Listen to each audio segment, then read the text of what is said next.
All right, going live in three, two, one. Well, this is another episode of the Working Title Experience. This is episode number 22, and I got Chardonnay on again this evening. How are you doing?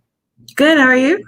Okay, okay. So, what's the usual question I like to ask is, how's the weather doing where you are? It's pretty great. Great. We're ending a rainy period here in Texas. It's starting to get hot. Oh, Yes, okay. the summer is coming. What kind of temperatures are you getting to? Getting to the where you have to keep the air conditioning on all the time? Yeah, not to where we have to keep it on all the time. It's just you have to be ready if you're gonna turn it off. Like, just don't be surprised for like the amount of sweat because here in Austin, especially, like it's so humid, and it's been like 70s and 80s, but with the rain, it just feels like it feels like you can drink the air as you're breathing in. Oh, good. Yeah. Yes. Yeah, it gets like that sometimes here. I know what you mean. Yeah. We're right now it's like borderline hot and cold. Sometimes during the day it gets so hot the air conditioning has to be turned on. But during the morning, right, like around 7 o'clock, 8 o'clock, it's just cold enough where I think maybe I should turn the heat on and like, yeah, I'll leave it off. So Mhm. it's fluctuating back and forth, but it's gradually getting warmer here. So I'll be like you, where we are, we'll be like you very soon, I'm sure. So Where are you again? I'm in DC area, just outside the DC in Northern Virginia. So. Yeah, no, it won't be like this. This is a special kind of evil that happens out here. Oh, Um, okay. yeah, by June it will be ghastly. What's the temperatures get like in the averages? How hot does it get? I don't know if we discussed that before or not. But what's the average? 110 is the hottest it gets. Oh goodness, goodness. 110, 113.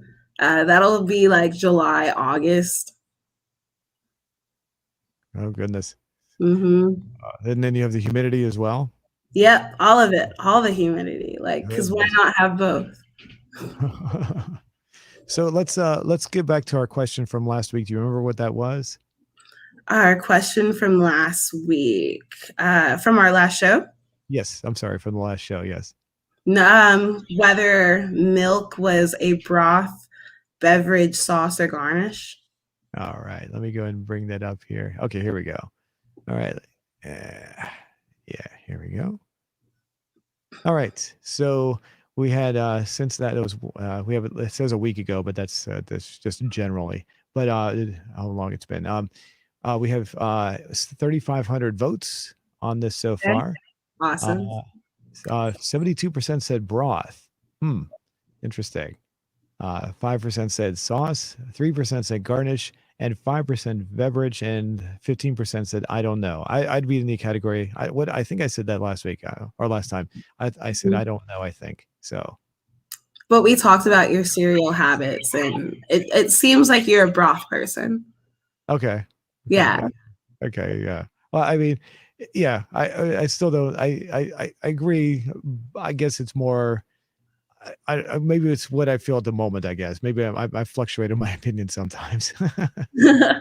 Well, because when I think like a broth, I'm thinking like a big heaping bowl of like something, like a bowl that consists of 80% liquid, which apparently is how people are eating their cereal, which is crazy.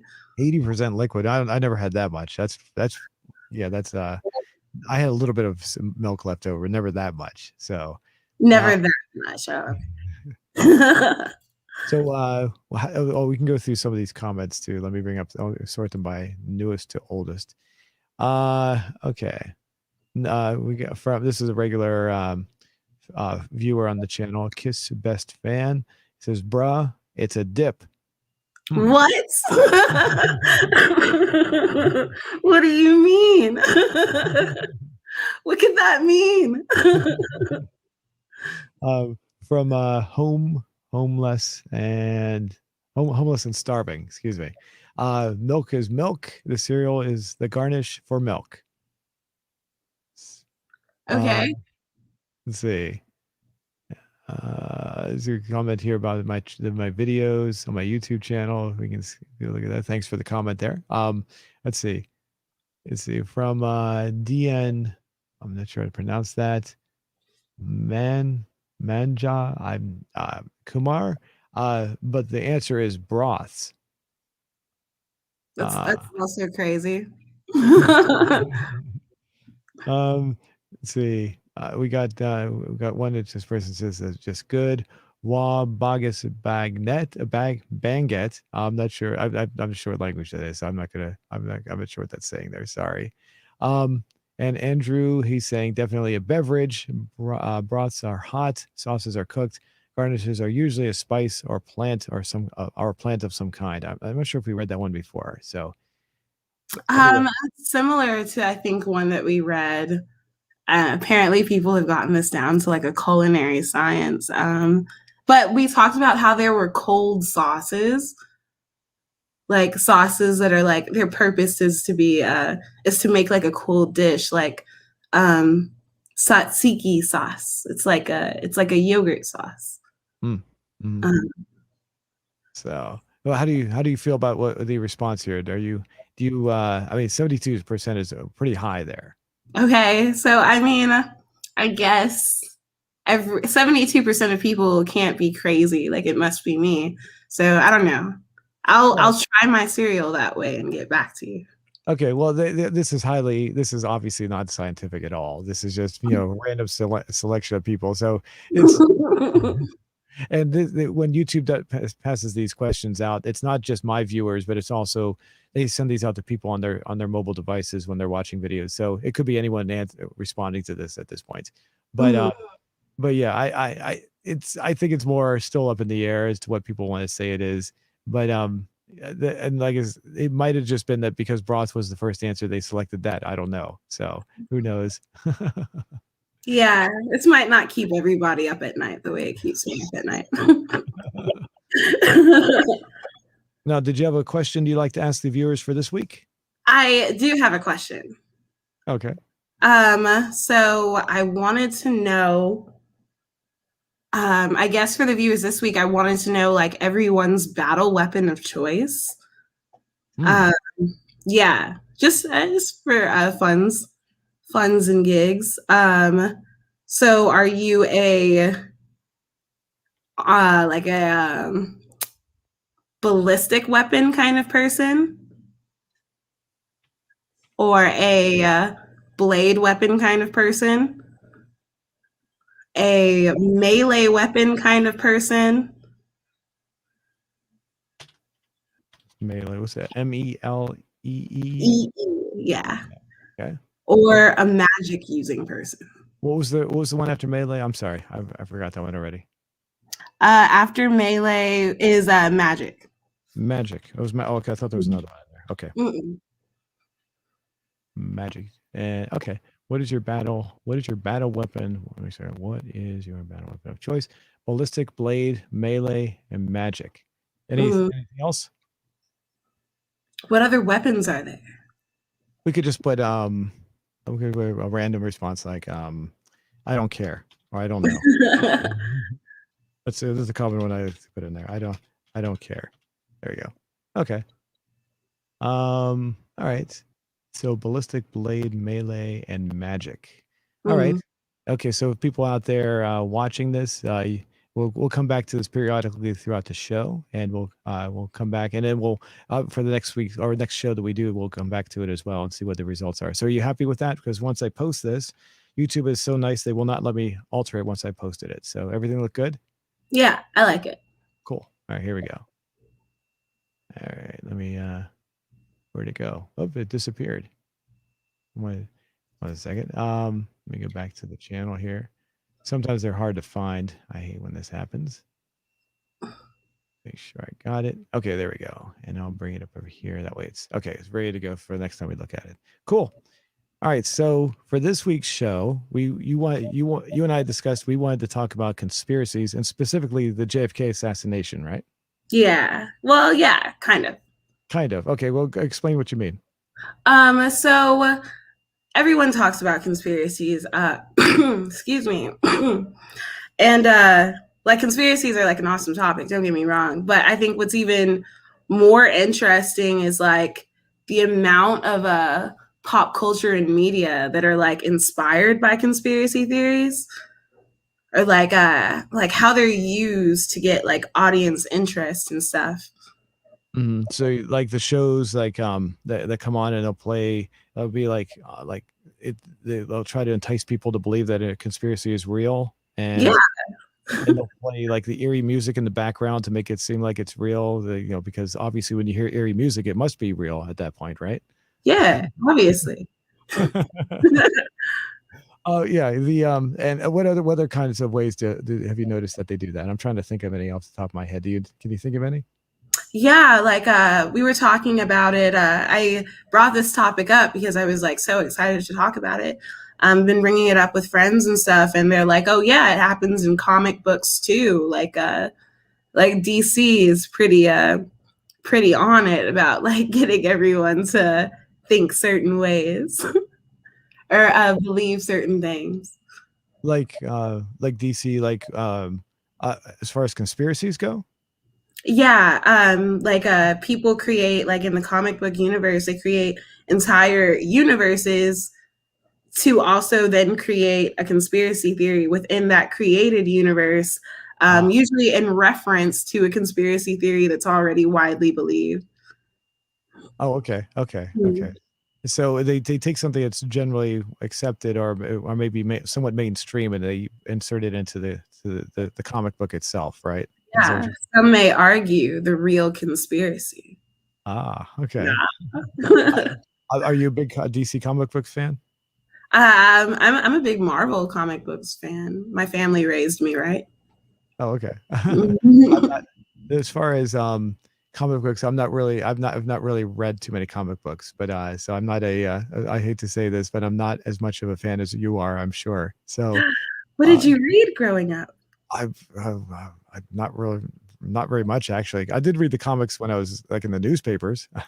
Oh That's my gosh. that's about the closest I came. I did have like maybe one or two comic books that I got like we were on a for whatever reason, but we were on a trip or something, and I remember going to a vending machine that actually sold. There were actually comic books in the vending machine. It was kind of funny, and I got one of those. I don't remember what it was about. I remember getting one of my first. What was it? Wolverine was in it. This was many years ago. It was a Wolverine comic book. I don't remember where I got it from though. So uh, and that's about all. I don't even remember what was going on. I don't think I have them anymore. Whatever they were, they're probably long since gone. So, I think at the most I maybe owned two comic books my entire life, and I don't have them anymore. So, That's crazy. We the wouldn't have been friends in high school. what's I that? said we wouldn't have been friends in high school. Oh, oh, sorry. So, you got me curious. Who's your favorite? What's your favorite story then? And when it comes to comic books, or um, who's your favorite superhero? I guess I should ask. my favorite anti-hero is Deadpool. Oh, okay. Yeah. Is I've never been a big superhero person. I'm not really myself an altruist, and I guess I really wasn't when I was younger either because I don't know. I always took more to like Wolverine was one of my favorite heroes because he didn't necessarily start out a hero. mm. Um, it just I don't know. It gives characters more depth and suspense that way. So I got a couple of questions for you. So Deadpool, Mhm.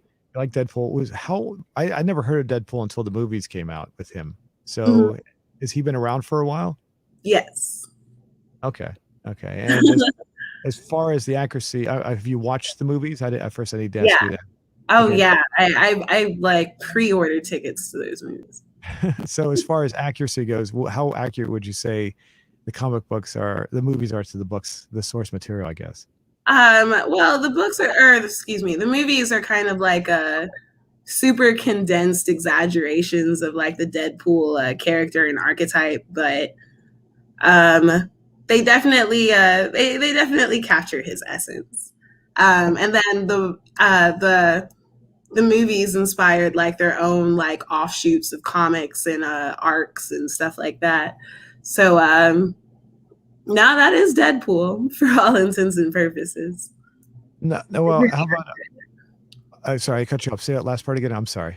I guess like speaking like by today's standards, they're pretty accurate. If you read anything about Deadpool, like from the past 5 years.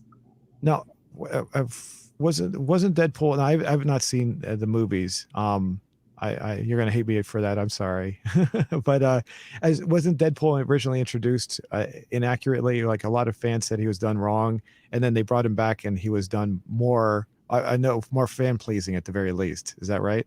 Yeah. I remember a brief introduction of a kind of like Deadpool story arc character in the X-Men movie, like way back in the day. And yeah, they went back and corrected it. So I mean that's awesome. I don't know, but like I said, like the more content they put out for Deadpool, the more it all kind of like ties back into each other. No, Mm-hmm. no, I'm a fan of the. I don't watch the newer comic book movies, but and it's not because I don't like them. It's because when I have tried to watch them, I don't know what's going on because obviously they're part of a series, and so I try to get into it and I don't know what's going on because there's a lot of inside stuff that's going on at the very beginning, and it loses me because I haven't seen the other movies, so I stop watching. It's not it's nothing personal. I just have to get in. I'd have to start from I guess from the beginning and move into it and then watch them one at a time. And I don't Mm-hmm. have patience for that. So when I jump into one, I'm like, I don't know what they're talking about. So I lose interest and I stop watching. So, but I do like the Sam Raimi, Tobey Maguire Spider-Man movies, the first and second one. And I also like the Dark Knight trilogy that was done by Christopher Nolan, the director. Though the third Mm-hmm. movie, that one was kind of weak. Do you like those? Oh yeah, I love those. The Tobey Maguire Spider-Man is probably it was my first Spider-Man series, so it always has a special place in my heart. But I feel like that was the most accurate Peter Parker, like in regards to the comic books, because well, Peter Parker was like an honest like nerd. He was like a nerdy kid, you know. Mm-hmm. And then they tried they took this shot back in what was it 2016 at having like a super like new age like conventionally attractive Spider-Man, and it was the worst thing ever. So yeah, no, that was probably my favorite Spider-Man series too. I only look back at it now and just like the disgusting romance bits in that movie. It's so cringy if you go back and watch it. Um, him and Mary Jane's obviously toxic relationship is just I don't know. And the over the top acting in it is it's a lot. Yeah. Uh, So you talk about which way you talk? You're talking about Kristen Dunst and Tobey Maguire, and yeah. you didn't think that was that good? I actually like that. No, not for me. It was just over the top. Plus, Gwen was his first one, is his real true love. So Mary Jane's not even. Oh yeah, Um, yeah, that's true. True, I know yeah. that. Yeah, and I got to. Let me pause there for. I completely forgot. I told you I only had like two comic books. That's actually not true because actually when I saw those movies, the first two, I actually bought someone to give me a gift card one time, and I actually bought a book that had the older comic books put Mhm. together, like a novel of sorts. I forget what it was called. And I actually bought the original Spider-Man comic books, and I read several of them. So I forgot about that. I completely forgot about that. So Yeah. from the early 1960s. And I don't know where that book is, but it was like it was all black and white, so the color was stripped away, and it wasn't the actual comic books themselves. It was just they just copied them and put them in a novel, or not a novel, but like a book, a large book. Yeah, I think those are graphic novels. I think that's what they call them. Yeah, and it was so completely forgot about that. So I did read more than what I let on before. I don't know why I forgot about that. So anyway, go ahead. Everyone's a nerd if you dig deep enough. As far as the I mean, so as I know there's the inaccuracies overall though. I like the I like the character development. I do think that Mary Jane in the stories in the second movie, she was it the second movie or the third one. I think it was the second one where she was in love with Peter Parker, and she kept on saying, "Oh, now I'm going to see someone else. Now I'm going to date him instead." I'm like, "Okay, come on, stop that." Yeah, That, their relationship was obviously very toxic, and yeah. it was just a lot to watch, and I was just like, get to the fighting. And I yeah, that part of it I do agree with, because it was like, if she really loved him, if she's going to go and say, "I'm going to see this guy instead," it's like, "Oh, please, come on," if you really love him or something, you're not going to go out. You're just being. Well, I'm going to use a nasty word here, but she's just being mean, and. I agree. That part was I agree. I did not like that part at all. I thought that was like, just she was being too spiteful in that part of Yeah, it. And he's trying to save the world.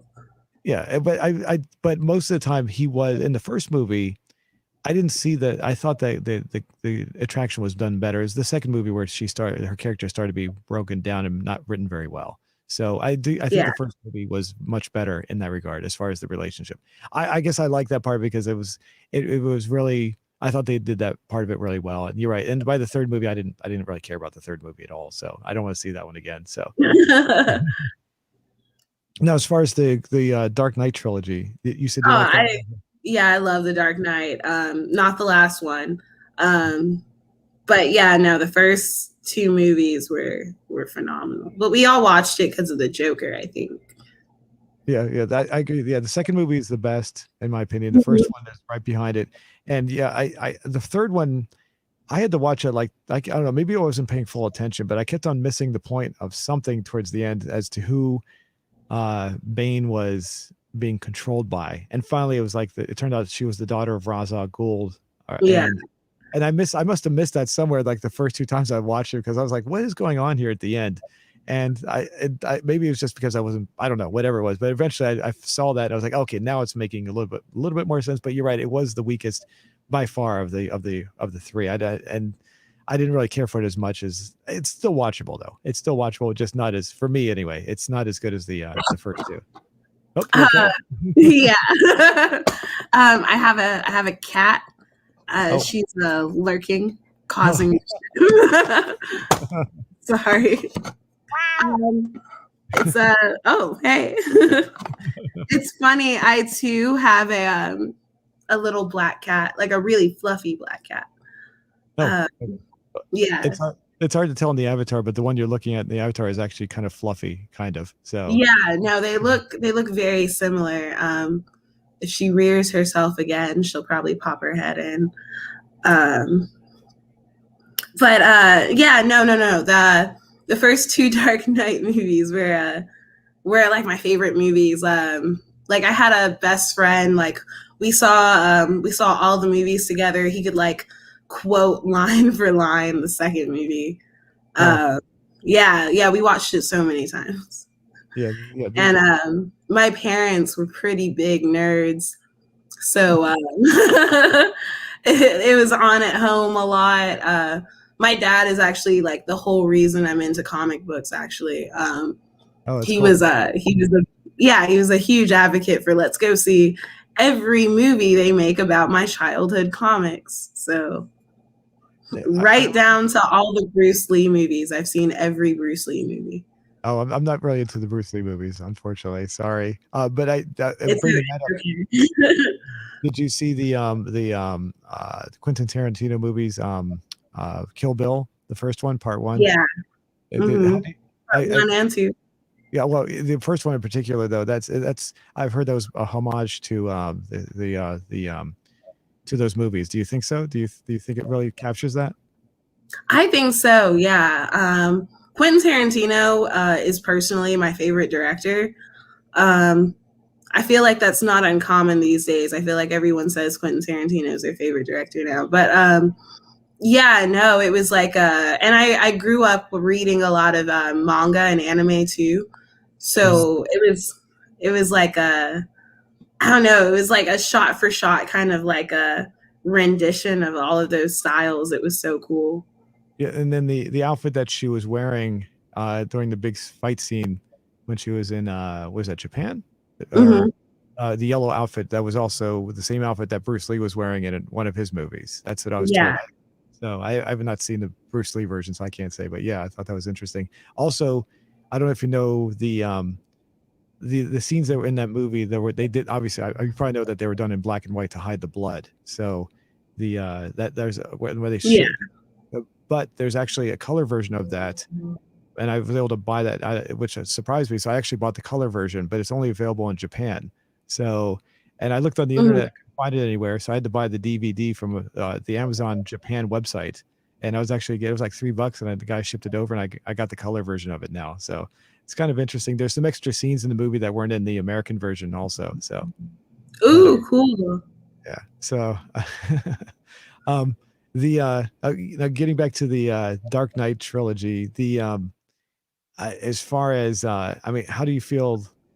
The first one was supposed to be a standalone movie. Then they Mhm. threw in the Joker at the very end as a tease, and they decided to come back and do it. Do you think they?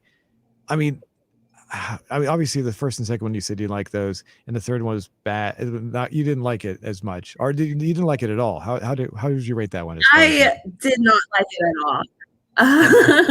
No, I didn't like it at all. It was confusing. It was the acting was not as good as the first two movies by far, and it was already hard going to see it without Heath Ledger in it, and yeah, I don't know. It was just hard to follow, and I remember thinking like, oh man, no one's heart is in this movie.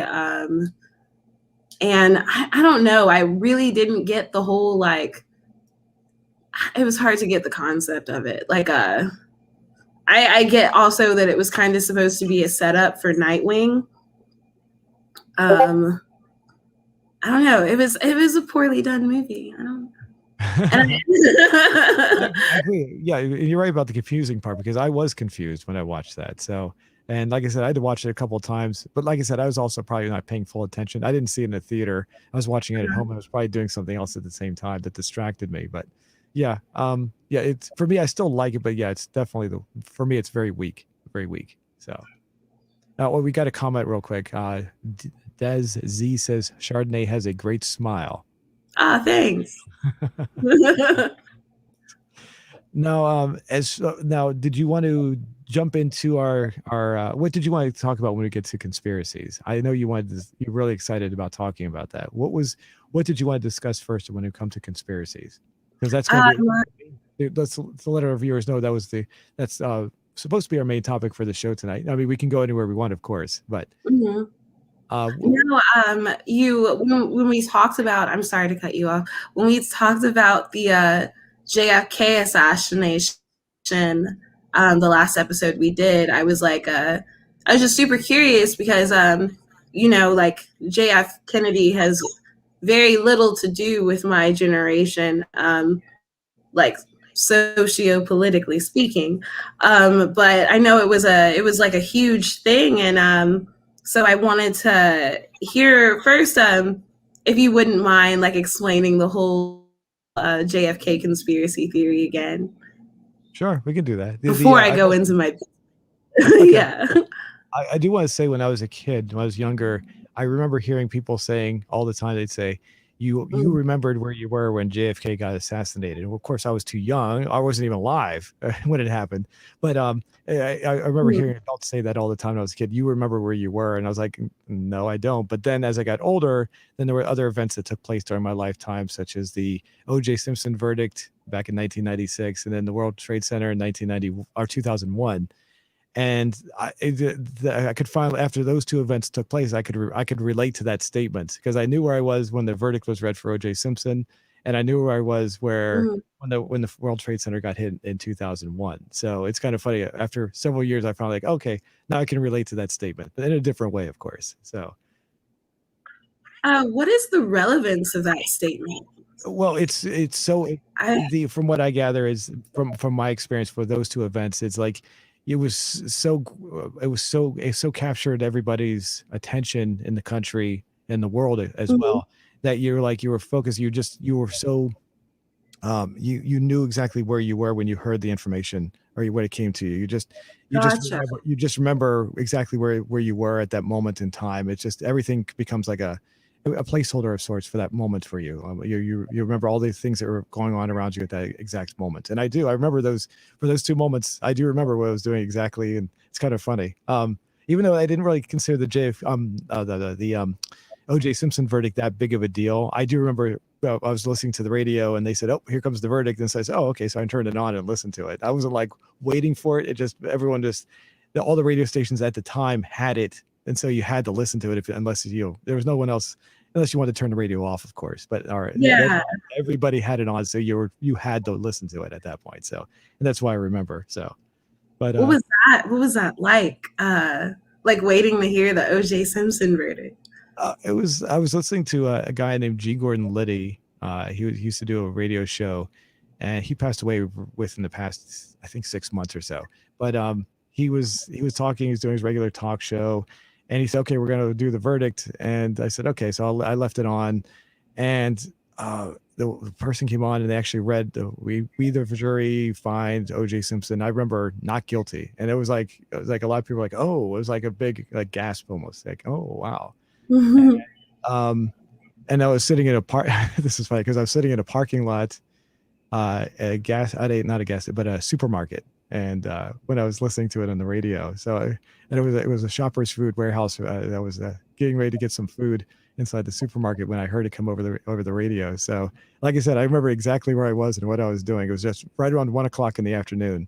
So, Eastern time, where I'm located at anyway. So, but then I walked outside, out of the car, and there were people. Some people were cheering. It was like some people were cheering, and it was just it was not very many. It was a handful of people drove by cheering or something, and that's all I remember. And that was about it. I went inside to the supermarket, and that was about it.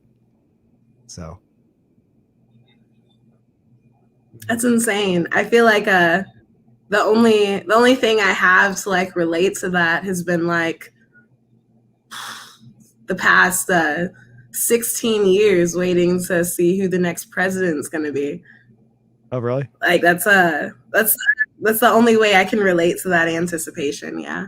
Okay. Well, when it came to the World Trade Center being hit, I can tell you, I used to work for a company called Smart Route Systems doing traffic reports for radio stations.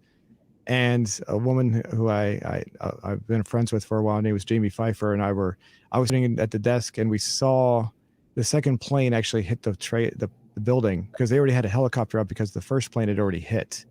So, and the plane where they actually captured the second plane going, and we were actually watching it, and we were like, "Whoa, what was that all about?" And it threw us off because we were kind of ironically, a lot of people don't understand what was going on, but when the first plane went in, there were actually people laughing. And they were laughing because they thought the pilot was just stupid and flew into a plane. They didn't know it was an attack yet. And it wasn't until the second plane went in that people started at the office I was working at started taking it seriously. So it was really bizarre. You don't think of people would be laughing, but we were. People were like, "Oh my God, how can someone be so stupid as to fly a plane into a building?"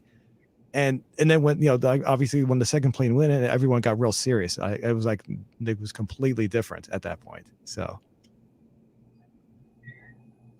But, yeah, it's crazy. And then from there, just I was in D.C., so the Pentagon got hit shortly after that. So, and I was right next to the Pentagon shortly after it got hit, and I could see all the smoke. And they were getting ready to shut down the highway, so I had to get back in my car and get back into the city because I worked at a radio station called WTOP, and I had to get to that was my morning job was at Smart Route Systems. My afternoon job was at WTOP, so I had to get back in my car before they shut the roadway down so I could get to work before they shut everything back down again. But anyway, we got another, DZ has another comment here. The Dark Knight Rises suffers because of Ledger's passing. Nolan said he was going to be part of the movie. Okay, yeah. So I think we agree on that. So yeah, I mean, nothing was the same without Heath Ledger. All right, and let's see. We got another question I guess it's a question from Dendy. It says, "What's it like to elope? Rotten zombies. Don't run away. Already tired." Not sure what that means exactly. No, I don't understand the question. Sorry. So we got the people saying hi and how you doing? Hi everybody. Yes, hi. Sorry, I didn't say hi to the people. All right. So anyway, yeah, let's go back to the conspiracy stuff. So you Yeah. want to get back. So what was how did you want what did you want me to say again about JFK? I'm sorry. Oh, I wanted you to recap on the JFK conspiracy. Okay. Yeah. As far as like what happened, the historical account, I think. Uh, just what the conspiracy was. You phrased it really well last time. Hmm. Um, Okay, I can hope I can do this right. Uh, basically, um, JFK, the well, I mean, I'm not sure what I said last time, so I'm probably going to do something completely different here. Um, as far as I mean, I'll have this. Hopefully, I have the same sentiment in anyway. But the Oswald came in, and he was he in the grad. Wait, let me start here. Where did it take place in Texas? What was the name of the city? Was it San Antonio? it was Dallas, right? Dallas. Dallas. I'm sorry, Dallas. Dallas. Sorry. He was when he was shot. There were 3 shots that were rang off that were confirmed, and uh, as Oswald was arrested pretty quickly afterwards, after the fact, and Mhm. the conspiracy is that people have said that there has been like there could have been different groups that were involved in the assassination, such as maybe the Soviet Union might have been involved. Cuba was also a major factor that they thought might have been involved. Uh, it was immediate. A lot of people during the time. Obviously, I wasn't alive back then, so I don't know. But my dad was alive back then. My dad is a huge. My dad believes that it was a conspiracy wholeheartedly. He doesn't. There's no way he's going to go any other way. It must be a conspiracy according to him. So, I tell him that I'm open to either way, whether it is or not. I'm open to listening to either side. To make. I'm not going to just listen to what I want to believe. I want to hear both sides and make a better judgment based on that. So.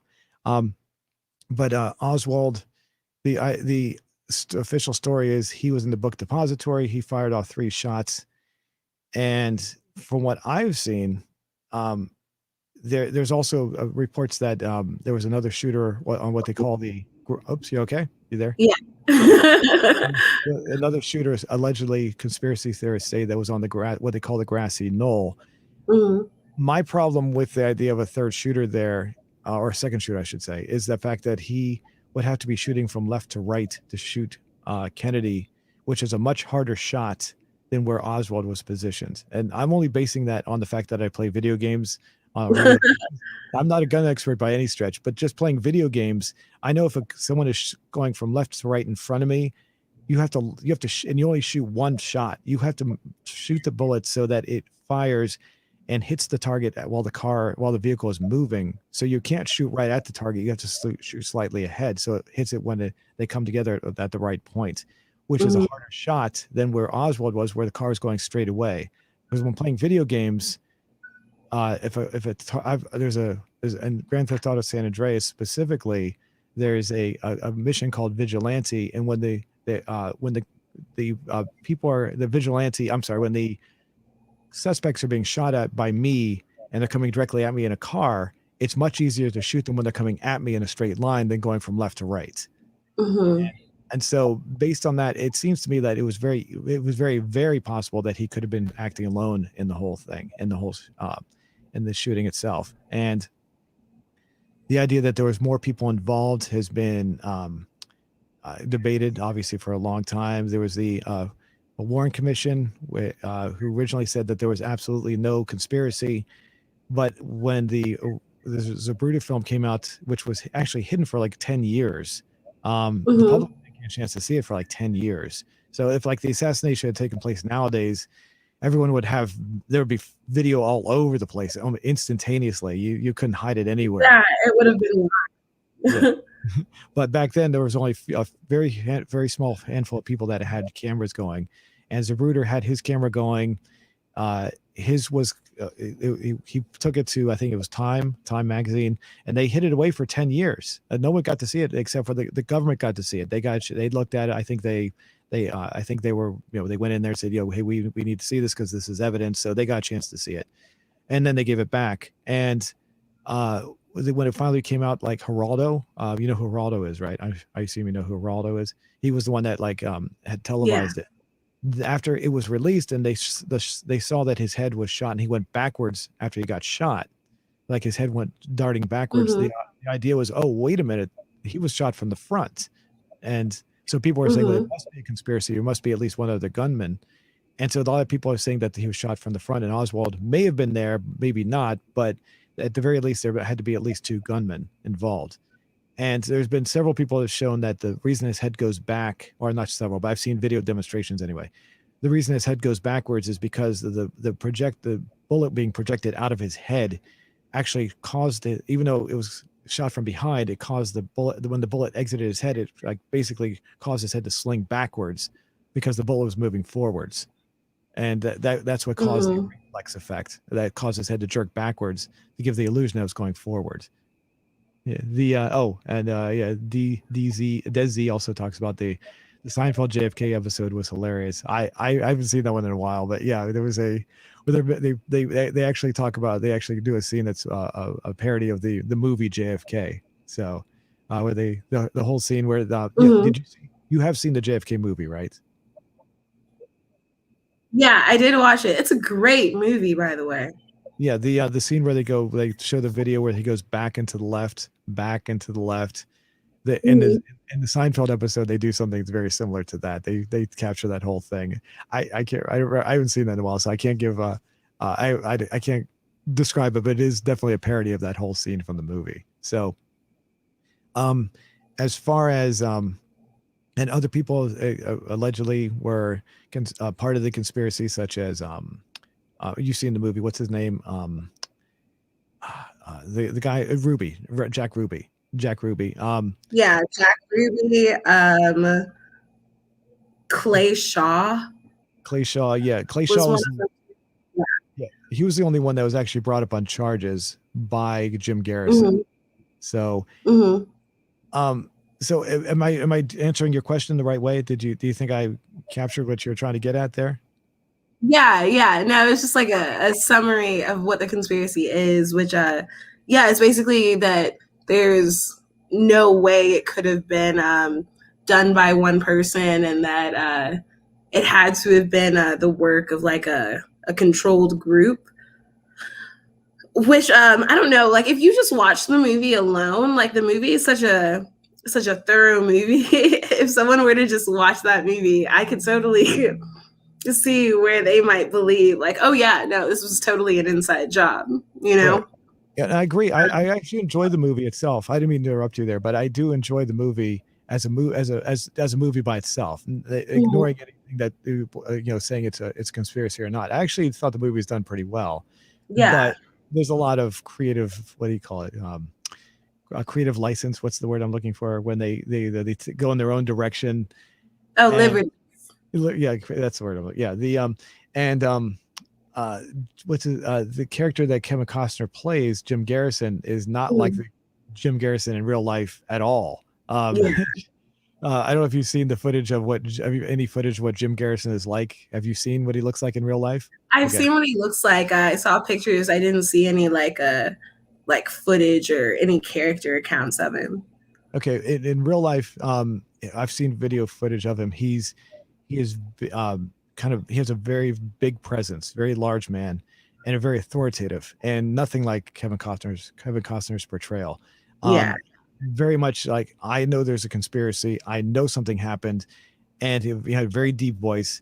And a lot of people, based on his demeanor, were like, or his attitude, like, yeah, we agree, because they just basically, because he was so convincing in the way he talked, that there must be he wasn't like Kevin Costner's character wasn't like trying to fight for the everyday man. You felt like, Kevin Costner at the end was like, he was like trying to, save America. That's not what Jim Garrison was like at all. He was so it's completely different there. And I don't know if you know this, but in the movie, Jim Garrison does play a small role in the movie. He plays the Yeah. judge. Okay, Mhm. yeah, I thought that was kind of cool that they got him in there. Um, but and one of the big problems I have with the movie, I'm glad that Jim Garrison is one of the writers, obviously because it's based on him. But one Mhm. of the writers that was involved is a guy named Jim Mars. Do you know who Jim Mars is? Yeah. Okay. I don't trust anything that Jim Mars says at all. Do you know about his alien stories? Yeah. So that's I certainly that loses complete credibility for me when I see Jim Mars's name on anything, because he believes, for those who don't know, that aliens have come to Earth and are controlling our governments. And I'm like, okay, It's really funny because if this conversation went forward, I was went even further. I was gonna bring up all the alien conspiracies. I found so many. okay. I'd like to talk about those. But that part of it just really made me lose. I was talking to my dad about that, because obviously he thinks the conspiracy is real and must be absolute. And I said, in the JFK movie, though, I said, what about the fact that Jim Mars wrote part of the script? And he just said, I don't want to hear it. I don't want to hear it. He'd actually say, I don't want to hear it. I don't want to hear it. I don't want to hear it. So That's awesome. Which, again, begs you to question, is the real conspiracy the media trying to get us to believe these conspiracies? Oh, interesting. So you're saying, so it's the conspiracy, maybe it's just a conspiracy to believe the conspiracy. Maybe that's the conspiracy. I've actually not heard that for this particular one. That's interesting. What would be gained out of that, would you think? Do you? More distrust from foreign powers or foreign organizations. Okay. Okay. Well, that makes sense. Yeah. Yeah. I mean, because JFK was, in his time, he was like extremely influential, very free thinking for his time. I could see it. I could see it being an inside job. He was a Democrat, right? Wasn't he a Democrat? Mm-hmm. Because it's funny, because his policies, if you're to be alive today or run in that same position, he'd be considered a Republican. So yeah, it's really funny of how things change so much. But yeah, go ahead. Doesn't it? Have you ever seen Boardwalk Empire on Amazon Prime? No, I've not. It's a really, really good series, a show series about based around like the Great Depression and Prohibition and the 20s, 30s, up to the 40s. But no, whenever I was watching that, I always thought it was interesting because like Republicans were the original ones to be what's the word? They were advocates for women's suffrage and the end of prohibition and like all the liberal ideas of the time. Yeah.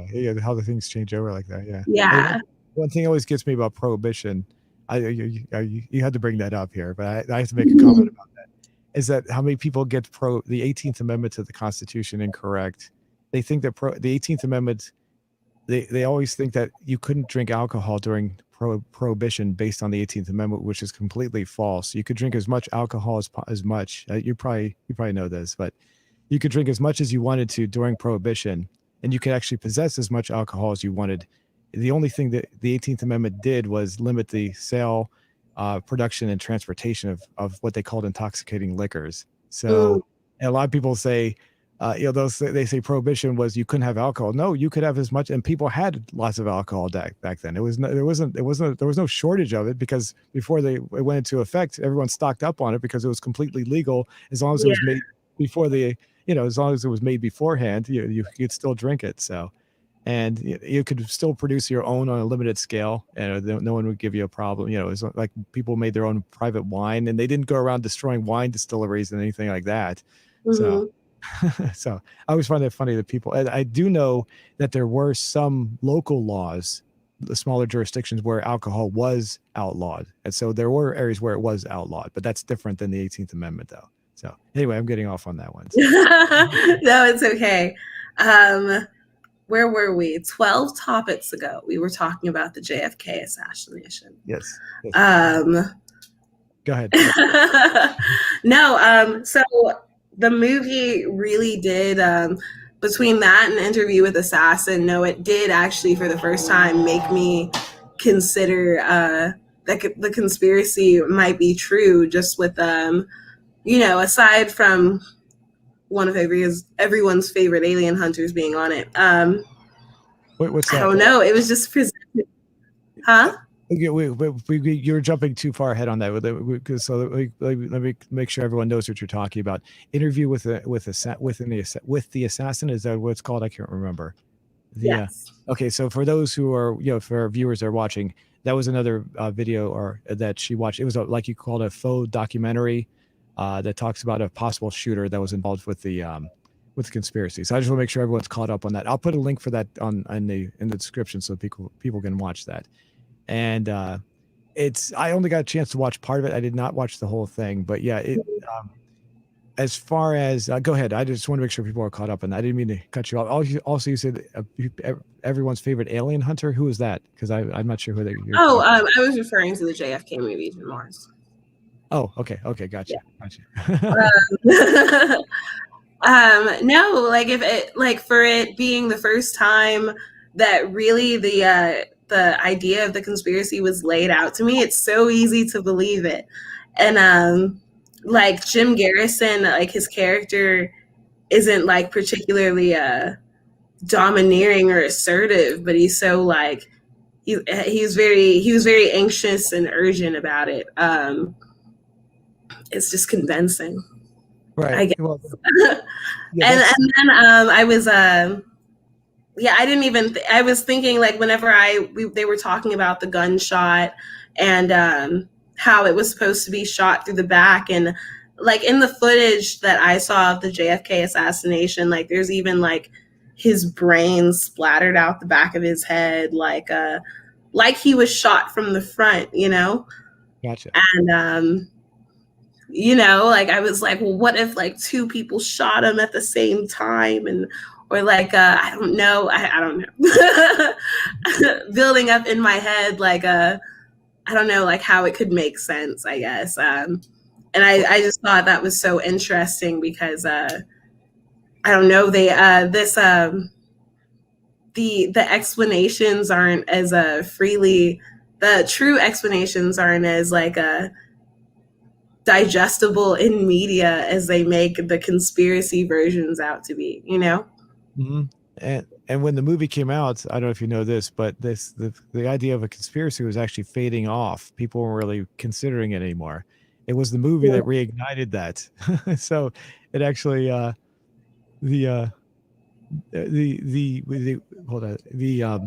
basically it brought back the let's say it. I was just doing something over here. Sorry, I had to block something. Sorry. It was that movie that rekindled the whole idea of a conspiracy, where and a lot of people now believe that. Whereas if the movie hadn't come out, there might not be as strong of a opinion about that. And like I said, I like the movie, but there's a lot of just a lot of things in there that just aren't really grasping at things and taking things and making you see what they want you to see, and they got to be very careful with that. So the magic bullet part was something I wanted to talk about as well. How did you feel about how they talked about that magic bullet where it goes all over the place? Yeah, no, I was like, that was crazy. It reminded me of like the bullet in Wanted, like that movie Wanted where they like curve the bullet kind of thing. I have not seen Wanted. Sorry. Zoom, we have to talk about your cinema education. We have to address this at some point. When did it come out? When did that movie come out? Was it between the years 1997 and 2013? Yes. Okay, that's why. Between 1997 and 2013, I was heavily focused on my career, so much so that I wasn't paying attention to a lot of the pop culture and movies that were going on at the time. I'm serious. So, after I started focusing more just on my business rather than anything else, all of a sudden I went back and said, "Wow, I missed a lot of movies." So, yeah, that's insane. I'm caught somewhere between that's extremely admirable and probably the correct thing to do, but the other half of me is like, psh. Wanted was this assassins movie, and most people who know it because of this iconic part in the movie where this man is being trained by this woman to be an assassin, and she teaches him how to shoot at a target, but instead of going directly for the target, the bullet kind of curves around and hits the target behind it. Oh, okay. Yeah. So when I saw that whole magic bullet thing, that was instantly what came into my mind. I was like, that's the most ridiculous thing I've ever heard. Now, like now the assassins curve bullets too. Like there's a video that was made in 2003 for a JFK special that was hosted by Ted Koppel. It used to be on YouTube, but they've taken it down. That a guy made a computer generated image to show why the bullet traveled the path that it did. And if you, the thing you have to take in, he showed is you have to take into consideration, and the video made a lot of sense. I'm not saying it is or not correct, but based on what he said, it made 100% sense. It really made sense. Basically, you take into consideration that governor, what's his name? I forget the governor, was sitting actually lower to the ground. He was not at the same height as Kennedy was. He was actually lower. And that the two of them were actually angled. They were not facing front to back. They were angled. And so if you take all these different things into consideration, if you look on the film, you can see that they're angled in a certain way. Whereas in the JFK movie, they showed them sitting side by front to back, both facing forward. That's not how they were sitting when they were shot. If you take into consideration the way they were in the video, in the movie, the actual video, the Zapruder film, the bullets make a lot more sense. And so I wish I could find that video, but unfortunately I tried to look it up, and like I said, it's not there anymore. Obviously, the people who produced that show don't want it shown on YouTube anymore. But so the whole idea that they don't take a lot of things into consideration, so it does look like a crazy bullet going all over the place by the way they show it, but by another person's demonstration, you can see that it actually makes a lot of sense based on what he showed. And he backed it up pretty well. He was pretty convincing to me. He was able to back it up by actually showing the point where in the Zapruder film where you can see the bullet entering Kennedy and actually going through his chest and coming out and hitting the governor and all that. You can actually see it in the film, and you can see that they were at an angle. And that's why the bullet looks like it's traveling. And if you don't take all that into consideration, it looks like that weird zigzaggy path. So yeah, okay. I'll look for this video too.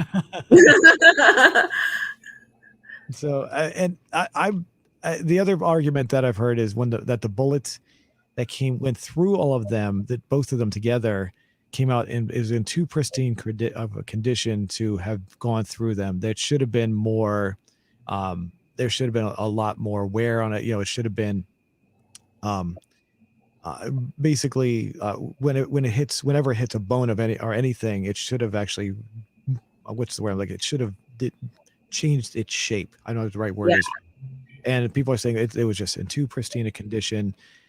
I don't know. I remember, I think he had an explanation for why people say that. I don't know if it was like they were saying that no, I think he might have said something like, no, it wasn't in pristine shape, or I don't know. I don't remember. So I can't argue that point. What do you think about the bullet though? I'm going to have to be straight up. I do kind of think that, I don't think that Oswald could have acted alone. Okay. I confess, I'm buying into this conspiracy. After watching 2 movies. I from what they showed about the bullet, the trajectory itself like doesn't make sense to me. Like, and I have a lot of military in my family. Like we've talked about guns and how to angle at something when you're shooting and the possibility of it changing trajectory when it hits a body or ricocheting off of any kind of bone or plate that might have been in your body. I would have to see it. I wish I wish I was there, so I could give my professional opinion. I think with the information that has been presented to me, I too think it is it's too in too pristine condition. The trajectory at which it was shot doesn't make sense for its exit point. I was really like, especially when they showed like it looked like an outward explosion from the back of his head, and I'm wondering Okay, how. that's yeah. Sorry, I didn't mean to interrupt you. You're talking about the final shot. I was we're yeah. I was talking about the magic bullet one, which was the shot that was fired before that. So Okay, yeah, because no, yeah, it's not. It just it doesn't make sense to me. It just doesn't make sense to me yet. So okay. I got you. this, yeah, this requires more research, but I don't think it was just Lee Harvey Oswald. Okay. The Mhm. and I've heard people argue that the gun that he used was not could not be fired fast enough. Yet I've seen videos on YouTube using exact same model that he was using, and people have shown that you can fire it within that time frame and pull off all those shots. Now you said you have your family. Are you have you fired off guns? I've never done one myself. I'm just curious. I fired off one once because I had an uncle that I asked him if I could shoot the gun. And he told me if I could figure out how to unload it, I could shoot it. So naturally, I went to the backyard and just kept firing it at a tree because that's how you unload a gun.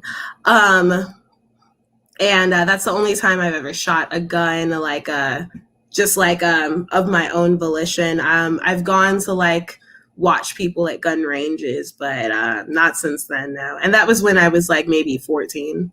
Oh, okay. Okay. Mhm. So the I'm just curious as to how because you said your family was and had the gun expertise there, or more of a gun expertise than obviously than me for sure. As far as and you said they were talking about the trajectory of the bullets and all that when it goes through. Yeah, like the possibility of a bullet coming into a body at one direction, completely changing trajectory as it exits the body, based off of where it hits your body and what it might come into contact with. Plus, obviously, the more it travels through a body, the more resistance it meets with. So just stuff like that. I don't know. It's hard for me to imagine a single person. And again, at that time, and unless he just had like exceptional training, I don't know. We'll come back to this. Let's talk about the Warren Commission, the presidential commission on what was it? What the one from 1976 after the Zapruder film came out, the Presidential Commission on Assassinations. The Warren Commission voted. They came out unanimously that it was not a conspiracy. So a lot of people said no, we don't believe that. Blah blah blah blah. And then the second one after the Zapruder film came out, they said okay, we're going to do another one. That was called the Presidential Commission on Assassinations. They were about to unanimously also say it was not a conspiracy. However, just before they came out with their final results or whatever their final conclusion, there was an audio segment that came out that this company claims proves that there was a fourth shot. So you know about this? I didn't know about that, but see, Well, the thing is, okay, well, the what happened was there's definitely everyone agrees that there were 3 shots fired. No doubt about that. Towards the end of the second commission there, they came forward. This company came forward and they said we analyzed the audio that was left. What happened was there was a motorcycle cop that had his microphone stuck in the open position, and it caught the audio that was going on at that time. And they analyzed, and you can barely hear it. I mean, you can go on YouTube. I'm sure it's there. You can hear it's all staticky and noisy, and they say you have to basically when I hear it, I have to take their word for it. They say here's the first shot, the second shot, and the third shot that was being recorded because his microphone was left in the on position. And because of that, one of the people that was on the second commission, he changed his idea and said, nope, I think it was a conspiracy. So because of that audio coming out like at the last minute, there was not a unanimous conclusion that it was not a conspiracy. That one person held off and said, no, I think it was, while the rest said it was not. And since that audio recording, it was done on some sort of it was like some like a belt, like it wasn't done on tape. It was like a belt. I can't. I remember. I don't remember exactly what it's called. But since then, people have said that no one else has ever come forward and said that that audio is a gunshot. It was just that one company that supposedly analyzed it and said that. No one else has ever said that was a forced shot. And everyone else who's analyzed that recording and said no, they don't hear a forced shot. Only that company said it was a forced shot. So it's something that you might want to check into. Yeah. But there's no evidence of a forced shot anywhere anyway, because the two shots hit Kennedy, and one of those also hit the governor, and the third shot completely missed altogether. So it hit somewhere in the road somewhere. So and they have evidence for all three of those, but they don't have any evidence aside from this supposed recording saying that it is. Now the recording, I believe, is real. Whether or not the noise that they heard is a shot is is extremely debatable by a lot of people. A lot of people say no, it's not really a gunshot. So, but there's no physical evidence of a forced shot anywhere. So that because of that recording, though, it was the second commission, was not unanimous, and so they said there may be a conspiracy, but it was only because of that recording. Aside from that, though, there's never been any official government evidence to back up the idea that there was a conspiracy. And the problem, a lot of people say, the problem I have is like, are you people that say, well, it's a conspiracy? Are people saying, those people who say it is a conspiracy, are they saying everybody who was part of the Warren Commission and the Presidential Commission on Assassinations, are you saying that everybody was in on it somehow? I mean, because they all examined the evidence, they did a lot of work on that. Are you saying that, well, they're all in on the conspiracy, or are they just plain stupid? I mean, how do you react to that? Okay, so before I embarked on this conspiracy adventure, I might have agreed with you, Zoom. Okay. But I've been doing a lot of research into conspiracies, and there are like just a wide variety of government level like conspiracy theories that, again, if you were to read it for the first time, like it's really easy to buy into. I'm trying to rationalize how I'm a part of this now.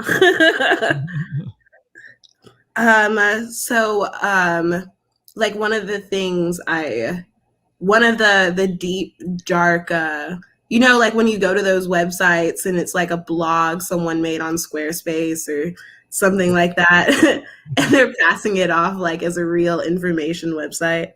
Right. I did a lot of digging into websites like that, but I did come across this whole like government conspiracy. Hold on, I have notes here. Let me find it. Okay. And they like apparently like government officials, like high tier government officials, and Bohemian Grove is what it is.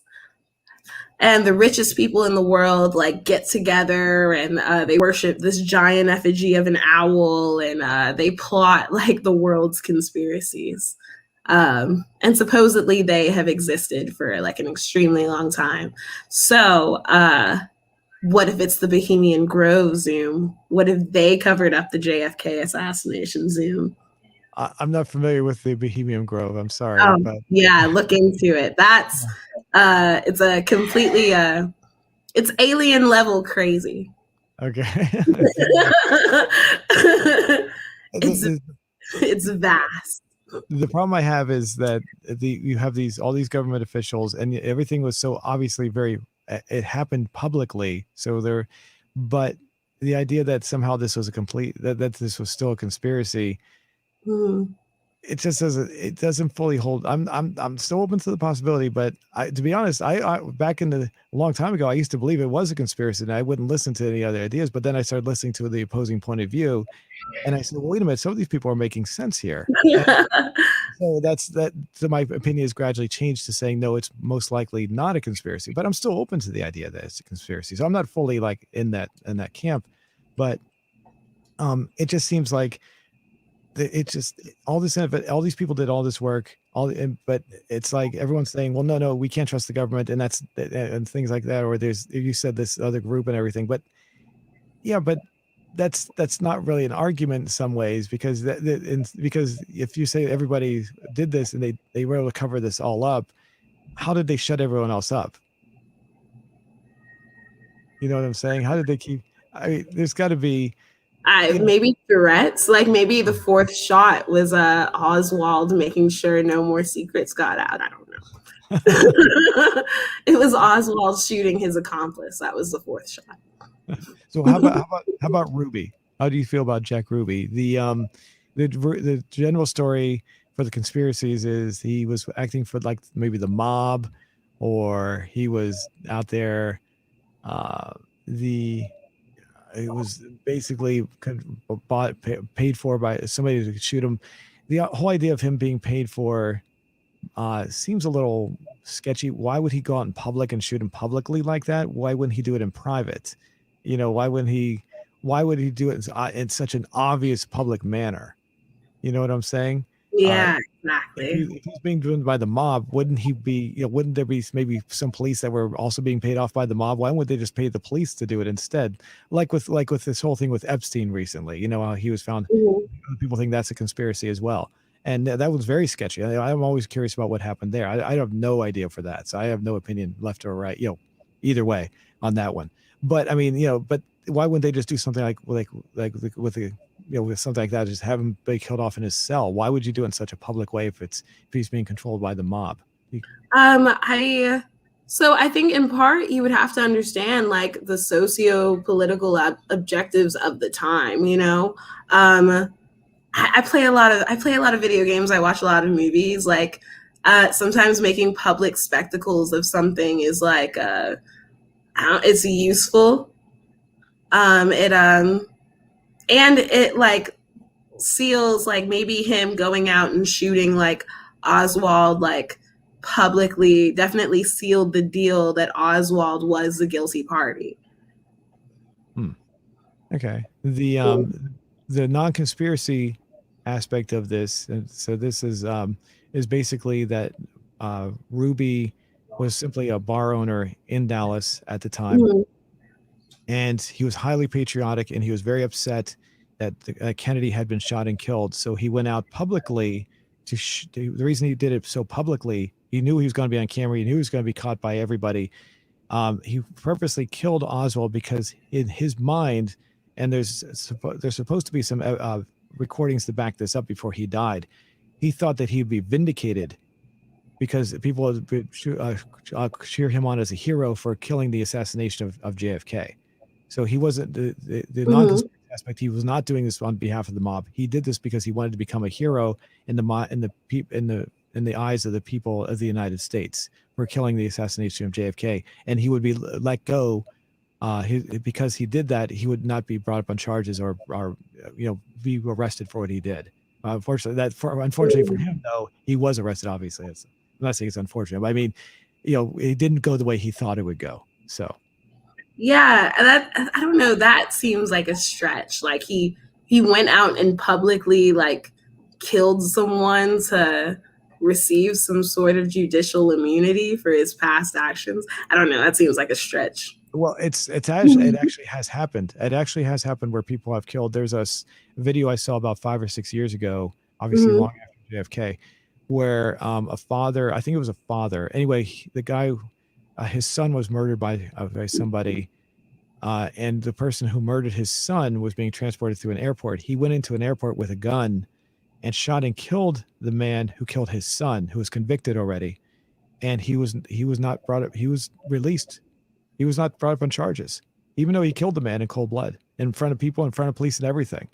So but he had no past mob affiliations, he probably didn't have like an entire criminal record. True, but he did it publicly, just like it was almost identical to the way Oswald was killed. I mean, he did it publicly. It was captured on film, our video. I mean, and everything. I mean, so the way. But that, isn't there? Sorry, I'm sorry. isn't there a verdict that's like this was a crime of passion, like in no other circumstances would this individual be a murderer, but he was he was influenced by like his emotions about a situation, and that's why he did this horrible act, and people get let off for that. Well, It was a crime of passion. well, that's what Ruby was hoping to get off on. That's what he was hoping would happen to him. That's that, and there is actually some audio of him saying that before he died. So, Mm-hmm. I'm just saying, I'm just throwing it out there so you can you can Mm-hmm. weigh the evidence and choose, make your own decision. So, let me before we go any further, let's go ahead and we can go back to our question that we asked at the beginning of the show. Let me guess. I'm going to bring it up here. So, our question was, what is your battle weapon of choice? We have 206 votes so far. Let me make sure I got that number correct. 206 votes. 31% said ballistic, 7% for blade, 1% for melee, 53% for magic. That's the overwhelming. Well, that's pretty high. I did not think that would be that high. Yeah, mages, whoop whoop. And 7% say they don't care. And we got 3 responses so far. No, the was that the monster says knife. Brandon P says minigun, and was that Gerardo Soto says black magic. So Okay. all right.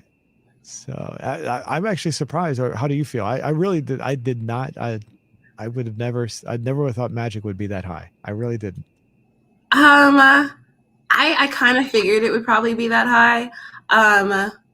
It would. I don't know. I always whenever I design like my characters for games, I usually do a person who's like equally proficient in a bladed weapon and in magic. So I'm very excited about this magic answer. That makes me very happy.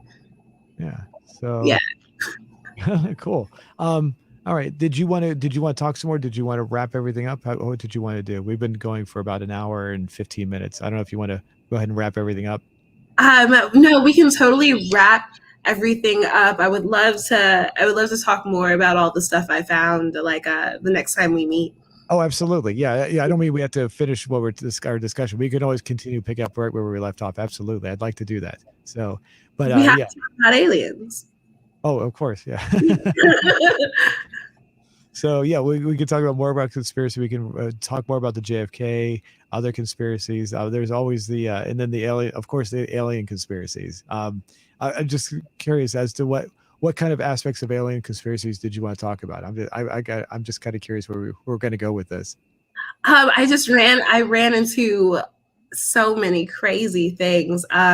This whole theory that apparently the original human race was actually inhabited Mars, and we were brought here. We were brought to the planet Earth by our alien guardians, and they gave us all these crazy technologies and helped us build pyramids and such like that. I couldn't find it. It's like this whole crazy thing. And the only basis of fact I could find for it was they mentioned that the human circadian rhythm actually runs on a 25-hour clock, which doesn't make sense on a planet that actually only has like roughly 23, 24 hours in a day. And it's because on Mars, there are 25 hours in a day, and that's the only relatable like thing between the two. So I thought that was awesome, and I watched Ancient Aliens. Oh. You know what I like about oh, sorry, say it again. Say it again. I'm sorry. It's my new favorite show. Oh, okay. You know what I like about Ancient Aliens? What the guy with the hair. Yeah. I like his hair. So, I love that guy. Aliens. What was I gonna say? No, if you notice very carefully, I almost always take the side against aliens coming to Earth. Not that I don't believe that there's alien life out there somewhere, because I don't want to. A lot of people conflate that. I'm not saying that at all. I'm saying the possibility aliens have visited Earth already. I dismiss it a lot because if you listen to these stories, and you could see it in the one you were discussing about people being from Mars, is that you can see it ties into almost like a religious, almost like like a Bible story. It almost feels like they're, it almost feels like people are trying to create these stories just like they created the Bible stories. Only they're using aliens instead of angels and spirits, and and any kind of supernatural beings. You know what I'm saying? Yeah. Um, that's the one thing I've noticed when it comes to these alien stories, is that it almost feels religious to these, and that's what it comes across as, their religion. So than anything else. So I'm not mocking that. I'm just saying that it seems like it becomes more of a religion than something is more believed. And because it's a religion, you can't debate religion. Religion becomes undebatable because it's a Yeah. faith, and so you can't really, if someone wants to believe something, they're going to believe it. You can't. There's no way to debate someone like that. So Yeah. anyway, we I've get spent my whole life trying to debate religion to no avail. yeah. Not that I'm not a religious person. I just moved to the Bible Belt, where being a religious person means something very different in other places. Oh, okay. Yeah. um, but that's one of the things I liked about Ancient Aliens, is that they try to merge the two. So supposedly, all these ancient gods and goddesses and all the things that civilization worshipped were in fact aliens. Okay, well, I've got a show. We can discuss that obviously more for the next show. But Mhm. in the meantime, because you brought this up, I'm going to show you something. Hold on. This is something that came out in 2012, so it's I think it was September 2012. This is something that if you're going to watch Ancient Aliens, then you need to watch this as well. I'm going to bring it up so everyone can see this. Give me 1 second. I believe it's still on YouTube. The guy made. Hold on. Second. This is a guy. I want to say, where is he at? Oh, I'm going through the thing here. Sorry. I'll try to bring it. I'll try to find it by the next show, and I can send you a link so you can watch it as well. It's about a couple hours long. I think it's called Debunking Ancient Aliens. I think, and he goes through this. His name is Chris something. Basically, he still believes that there was alien influence that was brought brought to this planet from other planets from aliens. He's not saying he doesn't completely.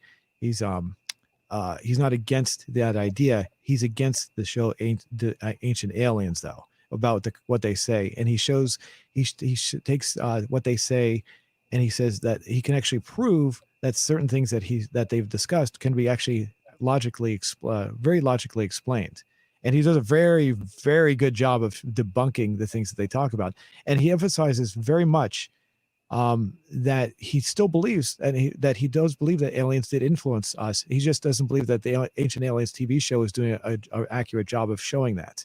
Yeah. So I'll try to find that, and I'll get, so you can watch that you can see that for yourself. So we can have a nice little debate on that one too. So, all right, cool. So we got another one from Foxtrot. It says, "Oh, beautiful girl." I assume he's talking to you, not me. He's talking about that. Oh, hey, wait, here. I found it. I found it.